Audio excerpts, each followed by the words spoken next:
موکل کے شیر رضا net work کی نیو پیشکش۔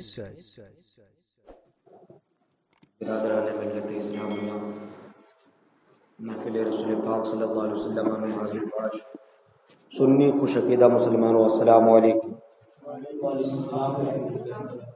الحمدللہ الذي ابدى الافلاك والارضين، والصلاة والسلام على من كان نبيا وآدم بين الماء والطين، وعلى آله وصحبه أجمعين، أما بعد فأعوذ بالله من الشيطان الرجيم، بسم الله الرحمن الرحيم، محمد رسول الله صلى الله عليه وسلم والذين معه أشداء على الكفار ورحماء بينهم تراهم ركعا سجدا، وقال الله تعالى في مقام الآخر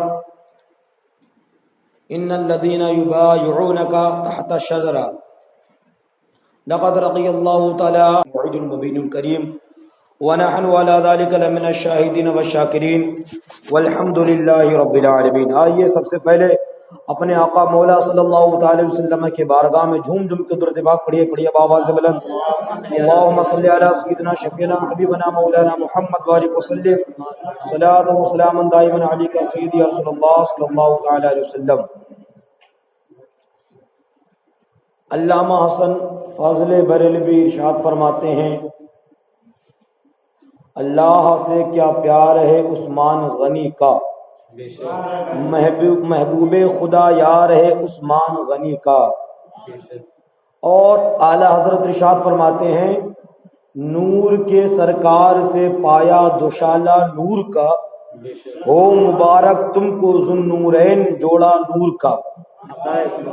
کل ہم خوش نصیبوں نے مل کر کے حضرت سیدنا عمر فاروق اعظم رضی اللہ تعالیٰ عنہ کے تعلق سے ذکر و اذکار کیا، سنا اور سماعت کیا۔ آج خلیفہ سوئم جامع القرآن حضرت سیدنا عثمان رضی اللہ تعالیٰ عنہ کے تعلق سے سماعت کریں گے۔ اس سے قبل میں آپ کو بتاؤں کہ ماں قبل میں سیدنا ابو بکر کا بھی تذکرہ ہوا، حضرت عمر کا تذکرہ ہوا، پیارے آقا کا تذکرہ ہوا۔ میرے حضور جب دنیا سے گئے تو آپ کی جو آخری عمر تھی 63 سالہ زندگی تھی پوری۔ حضرت ابو بکر گئے تو 63 سالہ زندگی پائی، حضرت عمر گئے تو 63 سالہ زندگی پائی، یعنی یہ تین حضرات جب اس دنیا سے گئے تو 63 سال جیے دنیا میں، اور ایک ساتھ جیے 63 سال جیے، اور ایک ہی جگہ دفن ہوئے۔ سبحان اللہ۔ اب باری آئی سیدنا عثمان ذو النورین رضی اللہ تعالی عنہ کی، آپ مسلمان کیسے ہوئے؟ علماء فرماتے ہیں کہ آپ اسلام لانے سے قبل پاک دامن، پاک تینت، نیک سیرت اور خصلت و عادت کے اچھے آدمی تھے۔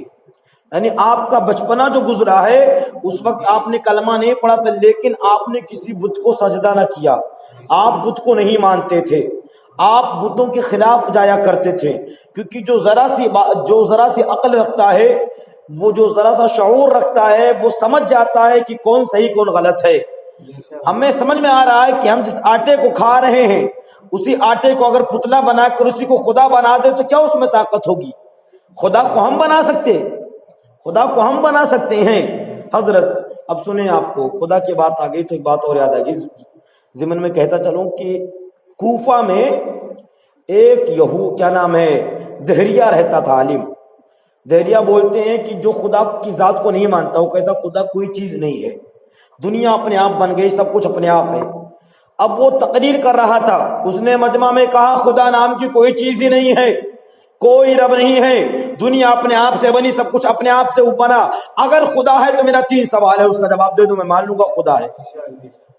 اس نے سوال کیا؟ کہا خدا ہے تو اس وقت اس کا چہرہ، اس کی شکل، اس کی صورت، اس کی جہت، اس کی سمت کس طرف ہے؟ اس کا چہرہ کس طرف ہے اگر خدا ہے؟ دوسرا سوال میرا یہ ہے، اگر خدا ہے تو ہر چیز سے پہلے کچھ نہ کچھ ہوا کرتا ہے، ہر چیز سے پہلے کچھ نہ کچھ ہوا کرتا ہے، 10 سے پہلے 9 ہے، 9 سے پہلے 8 ہے، 8 سے پہلے 7 ہے تو ہر چیز سے پہلے کچھ نہ کچھ ہوا کرتا ہے. اگر خدا ہے تو اس سے پہلے کیا ہے؟ تیسرا سوال میرا ہے خدا ہے تو اس سمے کیا کر رہا ہے؟ یہ بپا نہیں بتائے کون بتائے گا خدا کیا کر رہا ہے پیارے؟ اب اس نے 3 سخت سوال کر دیے اور اپنے ذہن میں سوچ رہا تھا کہ اتنا سخت سوال کیوں، کوئی جواب ہی نہیں دے سکتا. تب تک اس مجمع سے ایک بچہ کھڑا ہو گیا. اس نے کہا سنو میں جواب اس کا دوں گا. کہا تم جواب دو گے؟ کہا ہاں میں اس کا جواب دوں گا. کہا تم اس کا جواب دو گے؟ جواب دو. اچھا دو. بتاؤ خدا ہے تو کیا کر رہا ہے؟ اس کی شکل، اس کی صورت، اس کا چہرہ کس طرف ہے؟ اس سے پہلے کیا ہے؟ بچے نے کہا ایسے نہیں بتاؤں گا. سوال پوچھنے والا چھوٹا ہوتا ہے، جواب دینے والا بڑا ہوتا ہے. آپ چھوٹے ہو، میں بڑا ہوں، میں جواب دے رہا ہوں. جونے کرسیاں تو بیٹھا ہو وہاں سے اترو، مجھے وہاں بٹھاؤ. جس پہ بیٹھ کر تم سوال کر رہے ہو وہاں سے اترو، مجھے بٹھاؤ، پھر سوال کرو تو جواب دوں گا، کیونکہ ابھی تم چھوٹے ہو، تم سائل ہو. ارے میں جواب دینے والا بادشاہ بن گیا ہوں. اس نے کہا ایسا نہیں ہو سکتا، میں کرسی پہ بیٹھا رہوں گا، جینا دینا ہوا جواب تو دو، نہیں تو رہن دکان نہیں دیتا جواب. جا کہا اچھا جواب دو، آؤ کرسی پہ بیٹھنے کی بات ہے، جواب دو، کرسی پہ بیٹھو. وہ اترا کرسی سے، وہ بچہ کرسی پر بیٹھا. کرسی پہ بیٹھنے کے بعد اس نے کہا اچھا اب ایک مرتبہ دوبارہ سوال دوہراؤ. اس نے کہا میرا وہی سوال ہے، خدا ہے تو اس کی صورت، اس کی شکل، اس کا چہرہ، اس کا رخ کدھر ہے؟ اس سے پہلے کون ہے؟ اگر خدا ہے تو کیا نام ہے؟ وہ کتنا ہے؟ اکیلے ہے یا 2 ہے؟ اس نے اپنے تینوں سوالوں کو دوہرا دیا. حضرت اب وہ چھوٹا بچہ اس نے کہا میں جواب دوں گا لیکن پہلے ایک کام کرنا پڑے گا. کہا کیا؟ کہا جاؤ دیا یا ڈھبری لے آؤ. دیا یا ڈھبری لے آؤ. اس نے کہا بچے جب تجھے جواب نہیں آتا ہے تو کائے پریشان کر رہا؟ ڈھبری سے کون سا جواب بنے گا؟ دیا کون سا جواب دے گا؟ دیا لا کر تو کیا کرنا چاہتا؟ کہا اگر جواب چاہیے تو میری بات مانو. اب وہ ڈھبری لائی گئی. اس بچے نے کہا اس کو جلاؤ. جب اس کو جلایا گیا اہل مجمع سے کہا اے مجمع والو اس چراغ کے طرف دیکھو اور ان سے کہو کہ اب یہ بتائیں کہ اس چراغ کی لوکی صورت، اس چراغ کے لوکی کیا نام ہے شکل، اس چراغ کے جو روشنی نکل رہی ہے اس کی صورت، اس کا چہرہ کس طرف ہے؟ پورب ہے کہ پچھم ہے؟ اتر ہے کہ دکھن ہے؟ کس طرف اس سے کیا نام ہے چراغ کا جلنے والی جو لو ہے اس کی شکل کس طرف ہے؟ آپ ایک ڈھبری جلائے اس میں جو لف نکلتا ہے، اب بتاؤ کہ وکلم پھو پچھم گئے، پورب گئے، اتر گئے، دکن گئے؟ اس نے کہا بچے اس کی جو صورت ہے وہ چاروں طرف ہے. لڑکے نے بتایا کیے کہ سنو یہی تو جواب ہے. یہ دنیا کی عارضی کیا نام ہے روشنی ہے، یہ دنیا کی مختصر سی روشنی ہے. رب تو کیا نام ہے وہ نور ہے جس نے اپنے نور سے کائنات کو وجود بخشا، جس کے نور سے یہ ادنا نور بنے. اس کے سمت، اس کے شکل، اس کے صورت کا تم خبر نہیں رکھتے ہو کہ کس طرف اس کی شکل ہے، کس طرف اس کی صورت ہے. میرا خدا تو وہ ہے جو کائنات کو اپنے نور سے بنائے. اس کا نور کو کس نے دیکھا ہے؟ کون بتا سکتا ہے اس کی صورت کیسے ہے؟ وہ عاجز ہو گیا. دوسری بات کہا چلو یہ تو جواب سمجھ میں آ گیا. اب یہ بتاؤ ہر رب خدا ہے تو اس سے پہلے کیا ہے؟ ہر چیز سے پہلے ہے.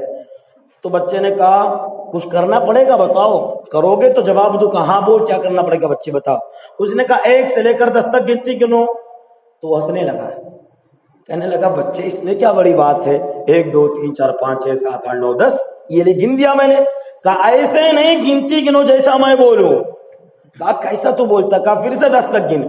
اس نے پھر وہ 1 2 3 4 5 6 7 8 9 10.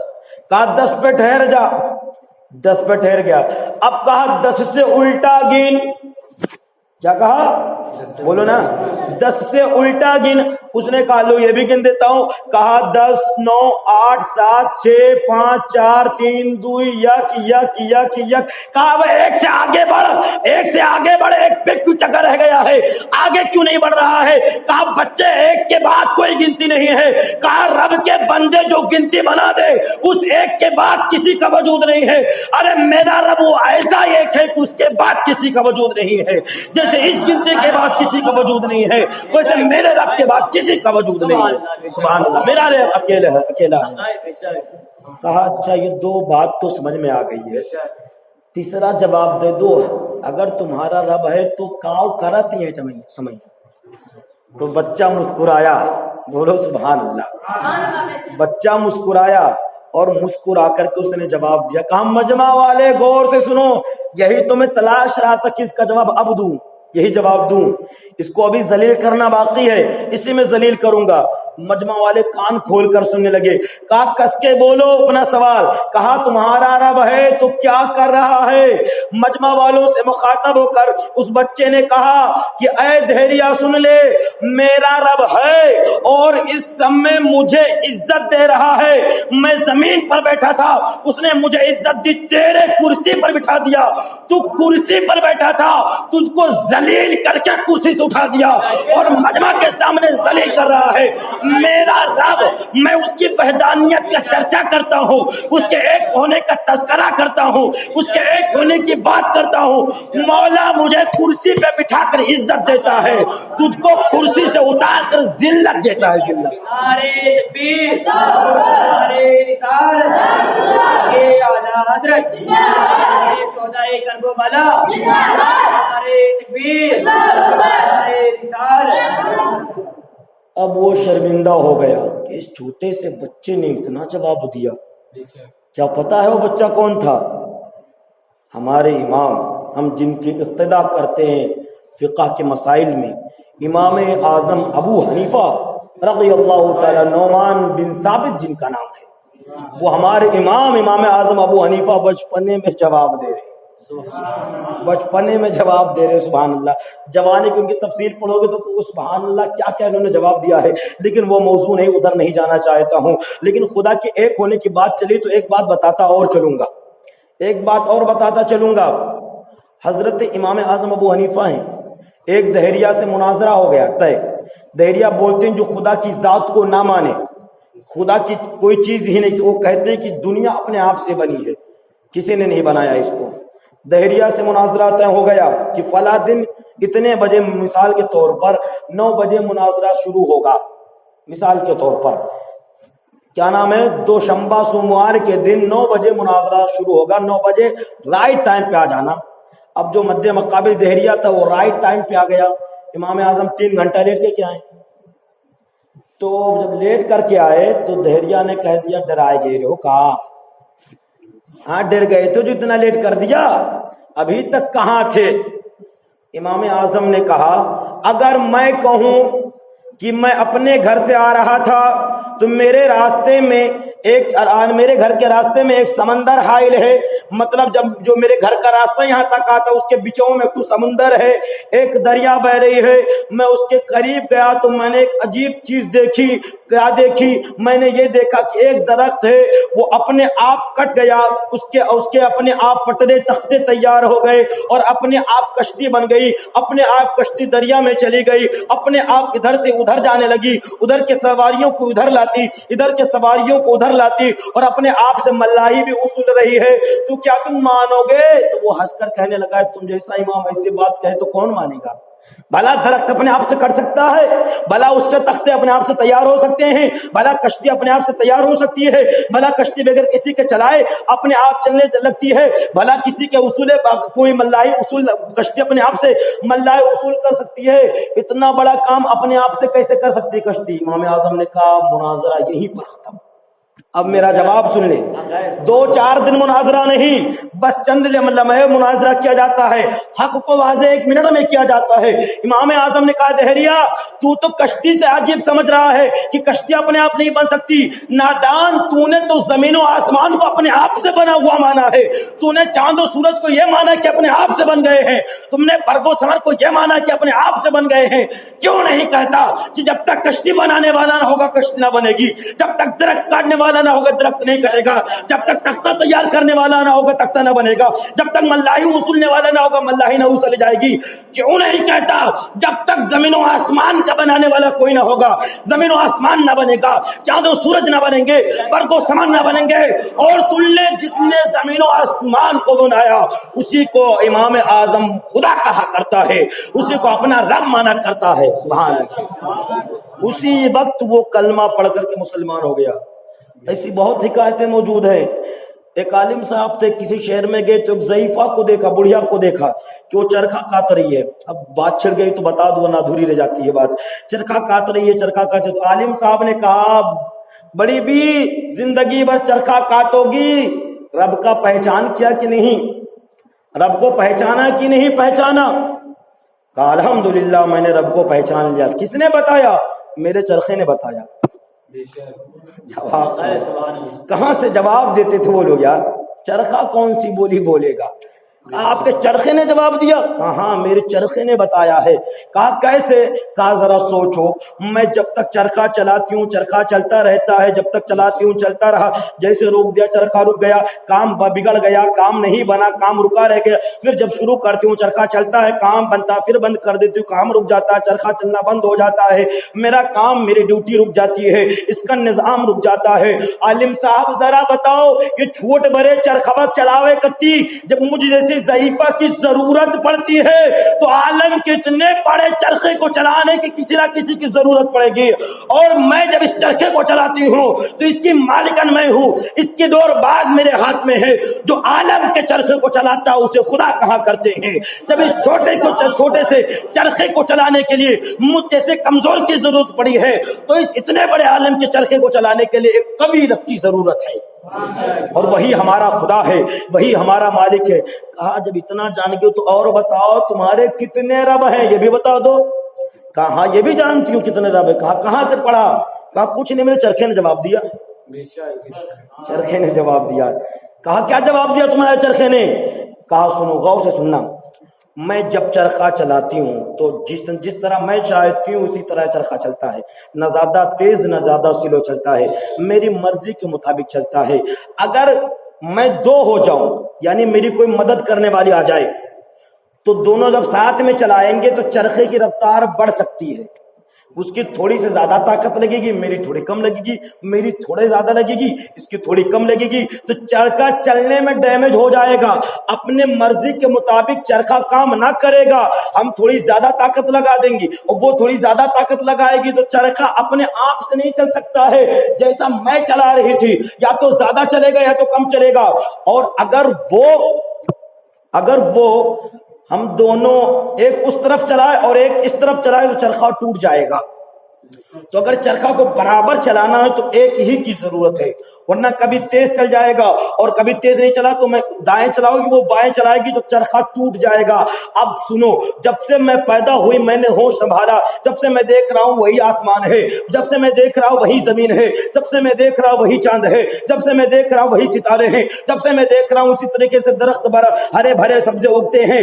میں نے اس کو دیکھ کر کے سمجھ لیا کہ اگر میرے چرخے کو دو چلانے والی ہو جائے تو میرے چرخے کا نظام بگڑ جائے, بڑھ جائے گا اور وہ کام نہ کر پائے گا. اگر دو مل کر کے چلائے, ایک دایاں چلائے ایک بایاں چلائے تو چرخا ٹوٹ جائے گا. جب اتنے چھوٹے سے چرخے کو چلانے کے لیے صرف ایک چیز ضرورت ہے تو عالم کے اتنے بڑے چرخے کو اگر چلانے کے لیے دو مانا جائے تو ایک کہے گا میں بارش کروں گا, دوسرا کہے گا نہیں میں دھوپ نکالوں گا, تو نظام گڑبڑ ہو جائے گا. ضروری یہ ہے کہ ایک کو مانا جائے ورنہ نظام واقع ہو جائے گا. اور قرآن یہی کہتا ہے لو کان فیہما آلہۃ الا اللہ لفسدتا, اگر روئے زمین پر رب کے علاوہ کسی اور کو خدا مانا جائے تو ضرور فساد واقع ہو جائے گا. ایک کہے گا میں چاند آج نکالوں گا, دوسرا کہے گا نہیں میں کل نکالوں گا, ایک کہے گا میں اسے موت دوں گا, دوسرا کہے گا نہیں میں زندگی دوں گا. اس میں لڑائی ہوگی, نظام چلے گا نہیں. ماننا پڑے گا کہ خدا ایک ہی ہے. یہ خدا کی ذات کی پہچان. یہ موضوع پہلے دن کا ہے, وحدانیت کا موضوع تقریباً 1.5 گھنٹے کا ہے. کہ پہلے دن کا موضوع یہ چھوٹ گیا, حضور کی پیدائش, حضور کی رسالت, تبلیغ اسلام, اسلام کیسے پھیلا, بہت کچھ چھوٹ گیا ہے. آج بات چل رہی تھی حضرت عثمان ذو النورین رضی اللہ تعالیٰ عنہ.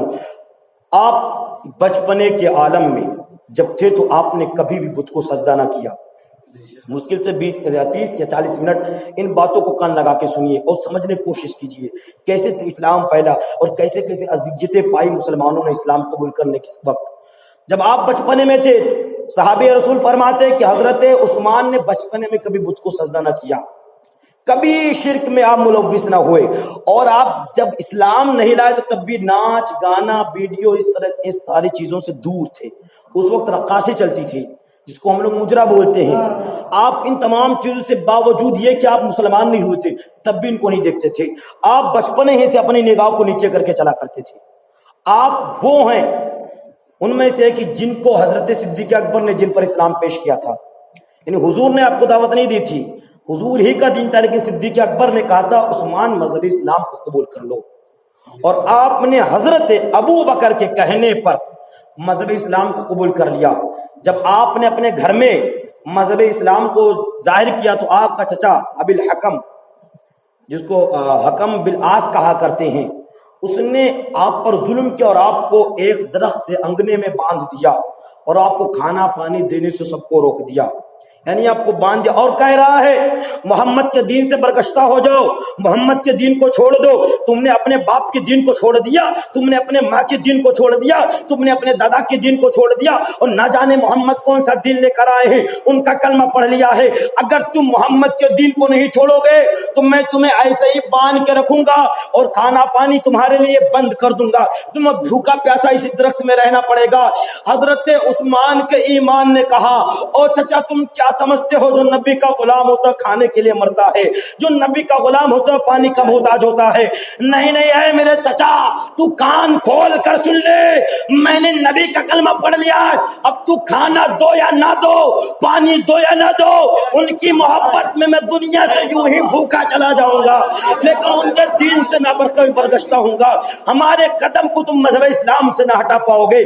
میں نے مذہب اسلام کو سچا سمجھا ہے، میں نے اس مذہب اسلام کو بہت قریب سے دیکھا ہے۔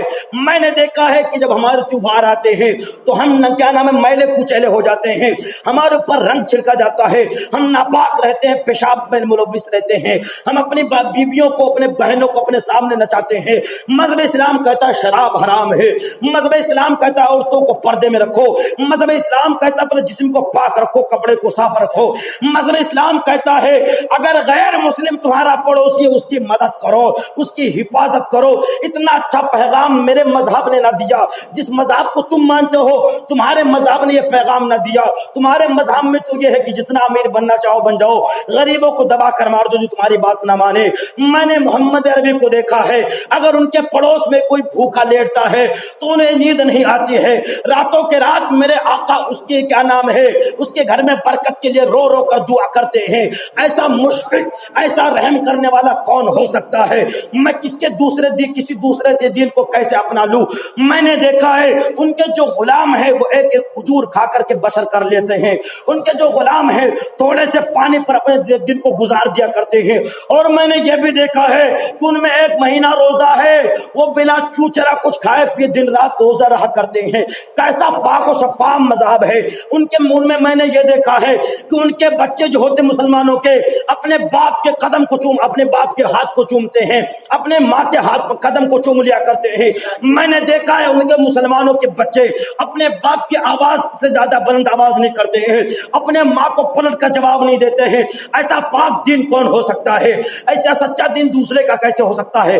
میں نے سچائی کو سمجھ لیا ہے، میں نے حقیقت کو سمجھ لیا ہے، میں نے حق کو اپنا لیا ہے۔ اب تم میرے قدم کو دین سے برگشتہ نہیں کر سکتے ہو۔ ان کے چچا نے تھک ہار مان کر کے آپ کو کھول دیا، کہا جاؤ، میں سمجھ گیا جس نے محمد کی آنکھوں کو دیکھا ان کا دیوانہ ہو گیا۔ سبحان اللہ۔ آپ نے اپنے دین کو نہیں چھوڑا اور اسی پر قائم رہے۔ حضرت عثمان ذو النورین رضی اللہ تعالی عنہ آپ کی خلافت کے تعلق سے آتا ہے جب سیدنا عمر فاروق اعظم رضی اللہ تعالیٰ عنہ پر ابو لولو خبیث نے نماز فجر کے وقت بدھ کے دن حملہ کیا۔ آپ زخمی ہوئے گھر پر گئے، جب زیادہ 2 دن گزرنے کے بعد زیادہ سخت علیل ہو گئے، جس کو ہم جاکنی کا معاملہ بولتے ہیں، کہ اب کی تب آپ نے حضرت علی، حضرت عبداللہ، حضرت طلحہ، حضرت عبد الرحمن بن عوف، حضرت عمار رضی اللہ تعالی عنہم اجمعین، ان تمام صحابہ کرام کو بلایا اور اس میں حضرت عثمان کو بھی بلایا۔ کسی نے کہا حضور عمر فاروق اعظم سے کہ آپ اپنے بیٹے کو منصب خلافت پر فائز کر دیں، آپ نے یہ نہیں پسند کیا، آپ کو چلا لایا، کہا اللہ غیرت کرے تو غارت کرے تجھے، تو مجھے کیسا مشورہ دیتا ہے کہ جس کو اپنے بیوی کو طلاق دینے کا طریقہ نہیں پتا اس کو میں مذہب اسلام کی ڈور اور باغ دے دوں، وہ سنبھال پائے گا؟ آج ہم ہوتے تو اپنے بیٹے کو جانشین بناتے، آج کی خانقاہوں میں یہی ہوتا ہے، آج کے پر کیا نام ہے بڑے بڑے لوگ یہی کرتے کہ اپنے جانشین اپنے بیٹوں کو بناتے تاکہ جو کچھ ملے میرے بیٹے کو ملے، لیکن وہ مذہب اسلام کے سچے ترجمان تھے، وہ مذہب اسلام کے سچے فالوورز تھے، وہ آقا کریم صلی اللہ علیہ وسلم کے سچے دل، آقا کریم صلی اللہ علیہ وسلم کو سچے دل سے ماننے والے تھے۔ انہوں نے اپنے بیٹے کو نہ بناتے ہوئے کہا ہاں مجلس عاشورہ میں عبداللہ ضرور شریک رہیں گے لیکن خلافت کے امور سے ان کا کوئی حق نہیں رہے گا۔ آپ نے ان جملہ حضرات کو بلایا اور کہا مسلمان مہاجرین و انصار ان تمام حضرات میں جسے بہتر سمجھے اسے منتخب کر لے۔ ایک صحابی رسول غالباً حضرت عمار رضی اللہ تعالیٰ عنہ یا حضرت عبد الرحمن بن عوف رضی اللہ تعالیٰ عنہ حضرت علی کو لیتے ہیں، بغل میں جاتے ہیں اور آپ کو کہتے ہیں اگر آپ کو خلافت دے دیا جائے تو کتنا بہتر ہوگا، یا کسی اور کو دے دیا جائے۔ حضرت علی نے کہا جیسا آپ کیا نام ہے صحیح سمجھے۔ اس کے بعد حضرت عثمان کو بھی لے کر گئے، اسی طریقے کی بات کی کہ آپ کو خلافت دے دیا جائے کتنا بہتر ہوگا یا دوسرے کو خلافت دے دیا جائے۔ آپ نے فرمایا جیسا مسلمان فیصلہ کر دے ویسے خلافت مانا جائے گا۔ المختصر یہ ہوا کہ سب نے یہ تسلیم کر لیا کہ خلافت کے امور کے انجام کو صرف بہتر سے جو انجام دے پائیں گے وہ سیدنا عثمان ذو النورین ہے، لہٰذا ان کو خلیفہ منتخب کر لیا جائے۔ آپ منصب خلافت پر فائز ہوتے ہیں۔ ذو النورین آپ کو کیوں کہا گیا، اس کی وجہ تسمیہ سمجھیے۔ جب سے دنیا بنی اور جب تک دنیا رہے گی کوئی ایسا خوش نصیب نہ پیدا ہوا ہے نہ پیدا ہوگا کہ جس کے نکاح میں بہت نبیوں کی لڑکیوں کے نکاح میں لوگ پائے آئے، بہت نبیوں کی لڑکیوں کی شادی ہوئی لیکن کسی نبی کی دو لڑکی ایک شخص کے نکاح میں نہ گئی۔ حضرت عثمان ہی وہ خوش نصیب ہیں جن کے نکاح میں آقا مولا صلی اللہ علیہ وسلم کی دو صاحبزادیاں ہیں، حضرت ام کلثوم حضرت رقیہ رضی اللہ تعالی عنہما۔ یہ دو صاحبزادیاں حضرت عثمان کو دی گئی ہیں۔ اعلیٰ حضرت فرماتے ہیں نور کے سرکار سے پایا دو شالہ نور کا، او مبارک تم کو ذو النورین جوڑا نور کا۔ جوڑا ایک کو نہیں بولتے ہیں، جوڑا دو کو بولا کرتے ہیں، کہتے ہو مبارک تم کو ذو النورین جوڑا نور کا۔ حضرت عثمان ذو النورین رضی اللہ تعالیٰ عنہ جب جنگ بدر پیش آیا، اب جنگ بدر میں شریک نہ ہو سکے کیونکہ حضرت ام کلثوم یا حضرت ام رقیہ رضی اللہ تعالیٰ عنہ بیمار تھی۔ آپ ان کی تیمار داری میں رہ گئے کہ انہوں نے اجازت نہ دیا، ان کی تیمار داری کرتے رہے۔ جب قافلہ فتح ہو کر کے لوٹا تو حضرت رقیہ کا یا حضرت ام کلثوم کا انتقال ہو چکا ہوتا ہے، آپ دفن کر کے لوٹ رہے ہوتے ہیں کہ صحابہ آتے ہیں اور آپ کے حالات کا جائزہ دیتے ہیں۔ حضور کے بار کا حضور بدر میں موجود ہیں، آپ کے بیوی کا آپ کے بچی کا انتقال ہو گیا لیکن بچی کو دیکھنے نہ آئے، مسلمانوں کی حفاظت کے لیے بدر میں رہ گئے۔ جب بدر سے لوٹے تو حضرت عثمان ذو النورین بدر میں شریک نہ ہوئے تھے لیکن مصطفیٰ کریم صلی اللہ علیہ وسلم مال غنیمت جو بدر میں ملا تھا اس میں سے حضرت عثمان کو حصہ دیا تھا، اس لیے آپ کو بدری صحابیوں میں بھی شامل کیا جاتا ہے۔ بدری صحابی وہ ہیں کہ تمام صحابیوں میں سب سے افضل ہے۔ حضرت عثمان نے بدر میں حصہ نہیں لیا تھا لیکن حضور نے مال غنیمت سے آپ کو حصہ دیا تھا، اس لیے آپ کو بدری صحابی کہا جاتا ہے۔ اس سبب سے اب حضرت عثمان ذو النورین رضی اللہ تعالی عنہ ہیں، آپ کی سخاوت کا عالم کہ جب مسلمان مکہ سے ہجرت کر کے مدینہ گئے، مسلمان مکہ سے ہجرت کر کے مدینہ گئے تو مدینہ کا پانی تھوڑا کھارا تھا، مدینہ کا پانی کیا تھا؟ نمکدار کھارا تھا۔ تو ایک وہاں کنواں تھا جس کو بیر روما کہا جاتا ہے۔ حضور نے اس کے مالک کو بلایا اور کہا اس چشمے کو، اس کنویں کو جنت کے چشمے، جنت کے کنویں کے بدلے میں تو مجھ سے بیچ دے۔ سبحان اللہ بولو۔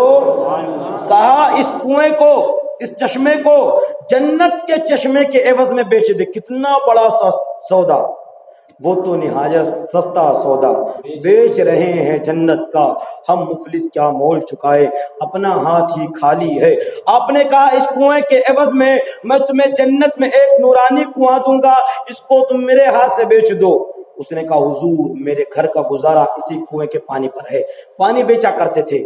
حضرت عثمان ذو النورین رضی اللہ تعالی عنہ کو خبر لگی کہ حضور نے یہ کہا ہے کہ حضور نے اسے یہ کہا کہ اس کنویں کو جنت کے چشمے کے عوض میں بیچ دو۔ حضرت عثمان ذو النورین رضی اللہ تعالی عنہ اس کنویں کے مالک کے پاس گئے اور کہا کہ جتنا تجھے چاہیے لے لے، یہ کنواں مجھے دے دے۔ اس نے نہ جانے 25,000 درہم میں اس کنویں کو آپ کے ہاتھ بیچ دیا۔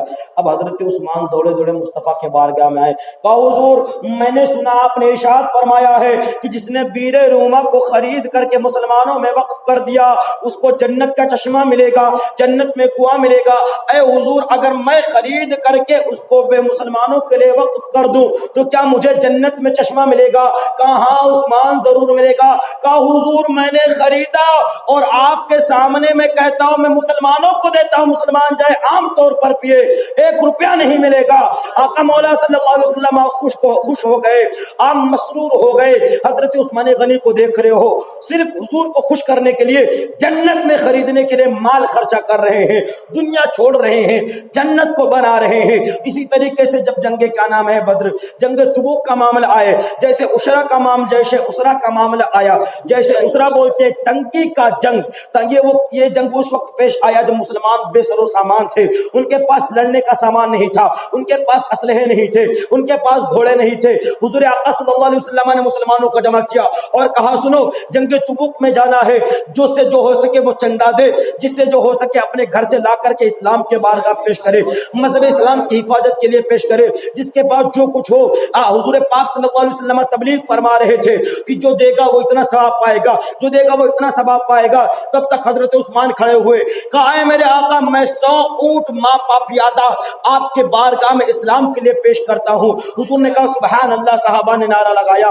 پھر حضور نے تبلیغ فرمائی، کہا اے صحابہ سنو، اگر تم ایسا کرتے ہو جنت میں یہ مکان ملے گا، جنت میں یہ مقام ملے گا، جنت ایسی ہوگی، اتنا اعلیٰ مقام ملے گا۔ پھر حضرت عثمان کھڑے ہوتے، کہا حضور میں 200 اونٹ اور ماں پیادہ اور جملہ سامان کے آپ کے بارگاہ میں پیش کرتا ہوں۔ پھر حضرت عثمان بیٹھ گئے۔ پھر حضور نے ارشاد فرمایا اے صحابہ ایسا کرو گے تو یہ ثواب ملے گا، ایسا کرو گے تو یہ ثواب ملے گا، لہٰذا اسلام کے راہ میں چندہ جمع کرو، تم اپنے گھر سے چندہ لاؤ مجھے دو، اسلام کی مدد کرو اپنے چندوں کے ذریعے سے، اسلام کی مدد کرو اپنے مال کے ذریعے سے۔ پھر حضرت عثمان کھڑے ہو گئے، کہا حضور 300 اونٹ اور 300 صفحے پر کا نام ہے سواری ماں پیادہ آپ کے بارگاہ میں پیش کرتا ہوں۔ آقا مولا نے کیا نام ہے حضرت عبد الرحمن فرماتے میں کھڑا تھا کہ آقا نظر ممبر، حضور ممبر سے نیچے اترے اور ارشاد فرمایا کہ آج جو کام حضرت عثمان نے کیا اب قیامت تک کوئی عمل عثمان کریں گے تو ان کو ذرا دینے والا کوئی عمل نہیں ہوگا۔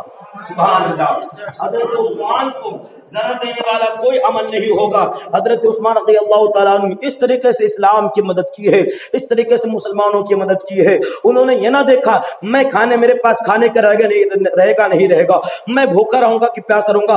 حضور نے مانگا ہے اور اسلام کے لیے مانگا ہے، ذکر خیر کے لیے مانگا ہے، افعال صالحہ کے لیے مانگا ہے، سب کچھ قربان ہے، وہ عثمان ہے۔ سبحان اللہ۔ ایک بار کی معاملہ یہ ہوا کہ حضرت عثمان نے آقا کی دعوت کر لی۔ کیا کیا؟ آقا کی دعوت کر لی۔ اب حضور مسجد نبوی سے نکلے، حضرت عثمان کے گھر جانے لگے تو حضرت عثمان پیچھے پیچھے ہو لیے اور قدم حضور کے گننے لگے۔ سبحان اللہ، حضور کے قدم گننے لگے تو مسجد نبوی سے حضرت عثمان کا گھر 70 قدم کی دوری پر تھا۔ قدم گننے لگے، کسی صحابی نے پوچھ لیا کہ عثمان حضور کے قدم کیوں گن رہے ہو؟ کہا آج میں وہ خوش نصیب ہوں کہ میرے گھر میرے آقا دعوت پہ جا رہے ہیں، میرے آقا نے میری دعوت قبول کر لی ہے، آج میرے گھر میں نبیوں کے سردار کا قدم پڑے گا، آج میرے گھر میں میرے آقا کا قدم پڑے گا، اور میں نے ان 70 قدموں کو گن لیا ہے، اس کے ہر قدم کے بدلے ایک غلام آزاد کروں گا اور اسے آج آزاد کر کے رہوں گا۔ آقا نے ارشاد فرمایا عثمان قدم کیوں گنا؟ کہ حضور آپ کے قدم کے بدلے آج میں ہر ایک غلام کو آزاد کر دوں گا۔ آپ نے 70 قدم کے بدلے 70 غلام کو آزاد کر دیا۔ آقا نے ارشاد فرمایا جو جانثاری عثمان کے پاس ہے مجھے کسی میں نظر نہیں آتی ہے۔ سبحان اللہ، کیسا قربان کرے۔ ادا تو دیکھو یار، ادا تو دیکھو یار، یا مولانا صاحب کو بلا کر کے پیر صاحب کو بلاؤ، صحیح بات سمجھے گا، پیر صاحب کو بلا اگر 2000 دے دیا تو تیسرا کہتا ہے بتاؤ پیسہ لیے دعوت ہے۔ حضور نے تو پورا غلامی آزاد کروا دیا۔ پیسہ دے کر ان پہ کچھ احسان نہیں کر رہے، جس کو آپ دے رہے اچھی نیت ہے تو احسان نہیں کر رہے، اپنا فائدہ کر رہے ہیں۔ اگر بری نیت ہے تو تمہارا پیسہ بھی گیا، کچھ ملنے والا بھی نہیں ہے۔ نیت اچھی ہونی چاہیے. حضرت عثمان ذوالنور رضی اللہ تعالیٰ ام المومنین حضرت عائشہ صدیقہ رضی اللہ تعالیٰ عنہ فرماتی ہیں کہ ایک بار یوں ہوا، بس 10 منٹ اور سماعت فرمائیے، میں سمجھ رہا ہوں آپ کو نیند آنے لگی ہے، تو اس میں ایک بات اور میں آپ کو بتاتا چلوں، ابھی 250 میں بہت زیادہ نہیں ہوا ہے. ایک حضرت عمر حضرت ابو بکر سے دشمنی رکھنے والے رافضی تھا تفضیلی، اس نے اپنے اس کے پاس 2 گدھے تھے، اس نے اپنے دونوں گدھوں میں سے ایک کا نام ابو بکر رکھ دیا، ایک کا نام عمر رکھ دیا. کس کا نام رکھا؟ گدھوں کا نام. دیکھیے کس طریقے سے دشمنی کرتے صحابہ سے یہ رافضی جو اپنے آپ کو شیعہ کہتے ہیں معاذ اللہ رب العالمین. ان رافضیوں نے میں سے ایک رافضی نے حضرت عثمان، حضرت عمر، حضرت ابو بکر کی دشمنی میں اپنے گدھوں کا نام ابو بکر عثمان عمر رکھ دیا. ایک دن وہ اپنے گدھوں کے طبیلے میں تھا تو جس گدھے کا نام عمر تھا اس کے قریب تھا، تب تک اس گدھے نے، وہ پیچھے ہی تھا، اس گدھے نے ایک لات مارا کہ اس کا دانت ٹوٹ گیا، وہ زمین پر گر گیا، ڈھیر ہو گیا وہیں پر. اس کی خبر حضرت امام اعظم ابو حنیفہ تک پہنچی تو امام اعظم ابو حنیفہ نے کہا میں نے تو دیکھا نہیں کس گدھے نے مارا، لیکن جاؤ میں کہتا ہوں جس گدھے کا نام عمر رکھا تو اس نے ہی مارا ہوگا، کیونکہ عمر میں اتنا جلال تھا کہ ان کا نام جس پر پڑ جاتا ہے وہ جلالی ہو جاتا ہے. اس گدھے کا نام رکھا، اس گدھے نے اس گدھے کو لات مارا ہوگا، وہ وہیں ڈھیر ہو گیا ہوگا. تو عمر کا نام اگر گدھاؤں کو رکھ دیو تو اس میں بھی جان آ جاتی ہے. کون اور رافض زندگی پر گدھا کا نام عمر نہ رکھی ہے، نہ اپنے بیل، نہ اپنے گھوڑا، نہ اپنے بھینس کا نام. کب جانے پٹک دیے، کہاں جائے، کون رستہ میں اٹھائے پٹک دے، وہیں لیٹا پڑا رہا ہے. کہ عمر کے نام کا اثر ہی کچھ ایسا ہوتا ہے. عمر کے نام میں بڑا جلال رکھا ہے رب قدیر نے.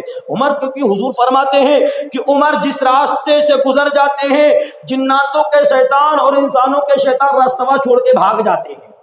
حضور فرماتے ہیں کہ جب میں ایک جنگ سے فتح کر کے لوٹا تو کچھ بچیوں نے نظر مانی تھی کہ جب حضور لوٹ کر آئیں گے تو میں دف بجاؤں گی، اور دف بجا کر کے حضور کے سامنے بجاؤں گی. حضور کے سامنے یہ قصہ پیش کیا گیا. حضور نے کہا بچیوں دف بجاؤ. حضرت ابو بکر بھی آگے، بچیاں دف بجاتی رہی، حضور بھی بیٹھے دف بجاتی رہی. اور اتنے میں حضرت عمر آ گئے، تب تک بچیوں نے دف کو زمین پر رکھ دیا، اسی پہ بیٹھ گئی. حضور مسکرانے لگے، کیا عمر تیرے وجود سے شیطان کانپتا ہے، ابھی میں نے بھاگتے دیکھا ہے شیطان کو تیرے وجود سے. وہ حضرت عمر رضی اللہ تعالیٰ عنہ ہے. اچھا دف کا معاملہ آ گیا تو ایک بات بتاؤ، ایک عالم صاحب تھے تو وہ ڈھول کے خلاف بہت تقریر کرتے رہے، ڈھول کے خلاف بہت تقریر کر رہے تھے. تو ان کی بیوی نے منت مان لیا کہ اگر میری منت پوری ہوگی تو میں اپنے مولانا صاحب سے مسجد کے ممبر پہ بیٹھا کر کے ڈھول بجواؤں گا. مولانا صاحب ڈھول کے رد کرتے رہے، ان کے بیوی ڈھول کی منت مان لی. اور منت کیسی بتاؤ، اتنی مشکل منت کہ اگر میری منت پوری ہو گئی تو میں اپنے میاں مولانا صاحب سے مسجد کے ممبر پہ بیٹھا کر کے ڈھول بجواؤں گا. اب مولانا صاحب کو بتایا تو مولانا صاحب کہا کیا کرے تم مانی رہی ہو منت، لوگ کہتا ہماری بےزتی کریے، ہم کا کربے جاوے کوٹھی نہ کوئی. لیکن مولانا تو مولانا، انہوں نے ترکیب نکالا. جمعہ کے دن وہ ڈھول ٹانگے چلے آ رہے ہیں. اب مجمع والے دیکھ رہے ہیں نا مولانا صاحب یہ ڈھول مسجد خاموش رہو بھیا، مصیبت میں پھنسا ہے. ہاں یہ ڈھول مسجد کا نہ کہو بھیا، بیوی نے مصیبت میں ڈال دیا ہے. وہ ممبر پر بیٹھے تقریر کرنے لگے. کہا سنو، آج تک میں تمہیں بتاتا تھا ڈھول حرام ہے، ڈھول حرام ہے، ڈھول حرام ہے، ڈھول حرام ہے. آج یہ بتاؤں گا کدھر کدھر سے بجانا حرام ہے. تو مولانا صاحب ڈھول ٹانگے، ایک دھبکی ادھر سے مارا، کہا ادھر بھی بجانا حرام. ایک دھبکی ادھر سے مارا، کہا ادھر بھی بجانا حرام. ادھر سے مارا، ادھر بھی بجانا حرام. ادھر سے مارے، ادھر بھی بجانا حرام. اور وہ مارے جا رہے، بجائے جا رہے، مارے جا رہے، بجائے جا رہے، اور کہہ رہے ادھر سے بھی بجانا حرام، ادھر سے بھی بجانا حرام. بدیم نکال کے ڈال دن کر لو منت پورا، لو منت پورا. ڈھولیوں بج گئے، کوئی غلط بھی نہیں ہوا، صحیح بات ہو گئی نا. کا مطلب کیا ہوا تو سنتے چلیے. حضرت عثمان ذوالنور رضی اللہ تعالیٰ عنہ وہ صحابی ہیں کہ حضرت ام المومنین عائشہ صدیقہ رضی اللہ تعالیٰ عنہ ارشاد فرماتی ہے کہ میں تھی اور آقا مولا صلی اللہ علیہ وسلم تھے. آقا مولا صلی اللہ علیہ وسلم کی ران یا پنڈلی یا ران، یہاں تک کہ آپ کا کپڑا شریف کھلا ہوا تھا، آپ کی پنڈلی یا آپ کا ران دکھ رہا تھا. اتنے میں میرے ابا یعنی حضرت ابو بکر صدیق، یاد رکھ ابو بکر کی ایک بیٹی حضرت عائشہ، ہم سب کی اماں ام المومنین حضرت عائشہ صدیقہ رضی اللہ تعالیٰ عنہ حضور کی بیوی ہے. حضور سب سے زیادہ آپ سے محبت فرمایا کرتے تھے. وہ فرماتی ہے کہ حضور اس حالت میں لیٹے تھے کہ آپ کی پنڈلی یا آپ کی ران کھلی ہوئی تھی. اتنے میں میرے ابا حضرت ابو بکر آئے، حضور ویسے ہی لیٹے رہ گئے.